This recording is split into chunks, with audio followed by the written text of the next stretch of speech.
find that the administrator had done something wrong, they can correct it. Right. Why is it that it's being taken on such a high-profile kind of allegation and indictment? Exactly. For something that, to me, as a private citizen and resident of San Francisco and an educator, I think this should have not been gone that route. Instead, ask the trustees to do whatever their job they were elected to do. Right, exactly. Do you smell politics here, Ed? Well, it's hard to attribute motive to actions, but the nature of there was a press conference held by the DA, and it was a splashy press conference, and it dragged our good name of City College through the mud one more time. The San Francisco Chronicle has been trying to sell newspapers off of these allegations for 2 years, and this just fed into that again. So, we don't know that DA Harris is politically motivated, but what we do know is that the charges that she's making are not proportionate to whatever problems that we've had at the college and that have been corrected. Part of a letter I would like to just read. Oh, please do, yes. That was endorsed at our delegate assembly meeting, which makes the decisions for our union at City College. I would just like to read a little bit of it. It states, considering the serious and complex problems of our city, state, and nation, and the crimes in San Francisco that are both common and life-threatening, we believe there are more productive ways for you to fulfill the duties of your office than to pursue charges against 3 people whose actions were motivated only by the need to better serve our students. Right. And they never put a penny in their own pockets. So I think it's important that the DA, for whatever reason she's made the charges she has, we believe that she's overstepped, and that it would be the right thing to do and the proper thing to do with the taxpayers' money to spend more time on violent crime than a perceived problem that, as Ling-chi said, should have been handled at an administrative level, probably by the trustees at the college. Exactly. What is the blog address again? I think. Oh, it's right here. Okay, it's the blog address is www.ccsfsupport.wordpress.com. Right.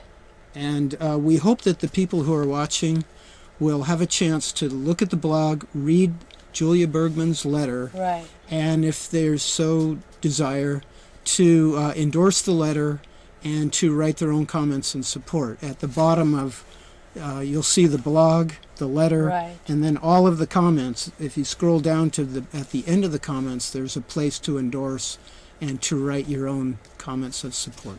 Exactly. Now, I think one thing that when people read the newspaper and they see flash in front of the Chronicle's front page, city administrators, City College of San Francisco administrators committing a wrongdoing, people do not know the actual humanity behind that article.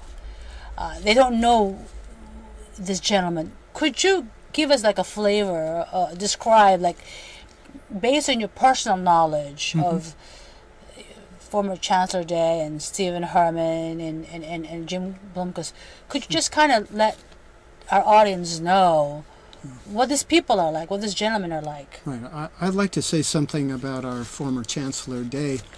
He was a chancellor for 10 years at City College. Right. And before that? Before that, he had been a chancellor at colleges in Florida, community colleges in Florida, Maine, and I believe Virginia. But he came to us because he had a reputation of someone who could really bring the community together, and City College had been, frankly, fractured. Exactly. But his leadership skills and his energy caused us all to work together for the good of the school and for the students, right, and to forget our differences. And he was instrumental in helping us to get together and really improve the quality of our education and our access. Right. He built, I want to give you just a short list, And I'd like to include Steve Herman and Jim Blomquist in this because they assisted him ably in getting the projects built that he did. Exactly. Because of the bonds that were passed right.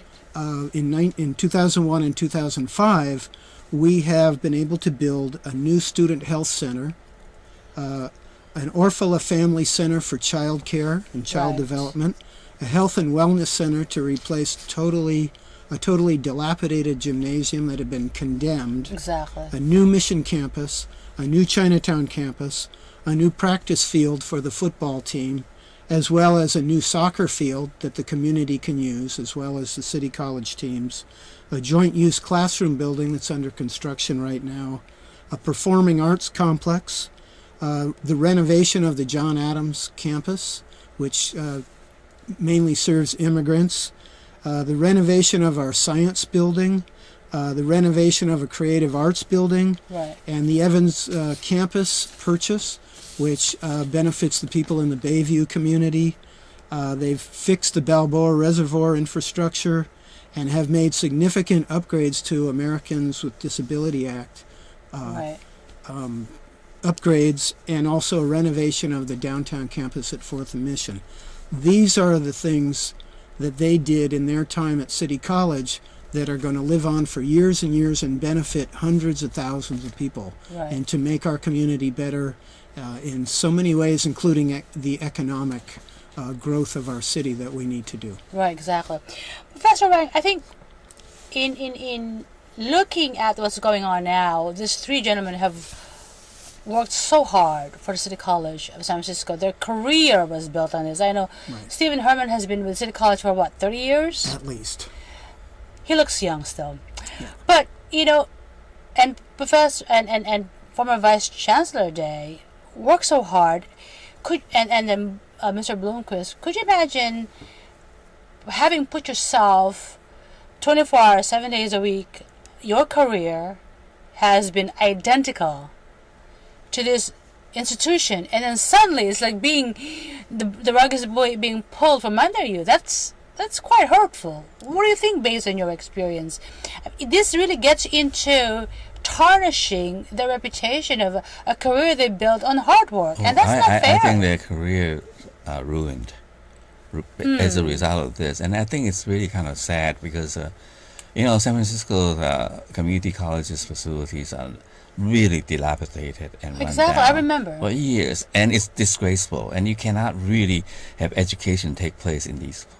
And these guys came in and they were determined to do the best that they can to improve the quality of education, and they did. Right. And only now, it's really sad to see, their work being denigrated and their career ruined. Right. If you stack up all of their accomplishments against these, those problems that have surfaced, it's a mountain to just a tiny little molehill. Exactly. And it's just the proportionality of it is just to have their careers wiped out by these what we consider minor infractions. Exactly. When they built a legacy for the college that's going to endure is just a really sad thing to see, and it didn't have to happen. Well, I've read some of the allegations against them, and of course I've watched some of these campaigns that go before the Ethics Commission. A lot of lobbyists, a lot of developers, a lot of candidates, a lot of campaigns, they make mistakes. I mean, they make a lot of, improper reporting. I mean, I'm sure we don't have to get into the detail of it, but basically they get fined. They get slapped on the wrist and they get fined. But for some reason, with these three gentlemen, it's just like an arrest warrant was issued. Chancellor Day was already in his new job, and he had to be extradited, and these gentlemen not only are losing their reputation, but they're spending a lot of money, their own personal wealth. Could you comment on this? Either one of you. I just think it's really unfair that happened to them, it should not have happened. There would have been the DA should have gone a different way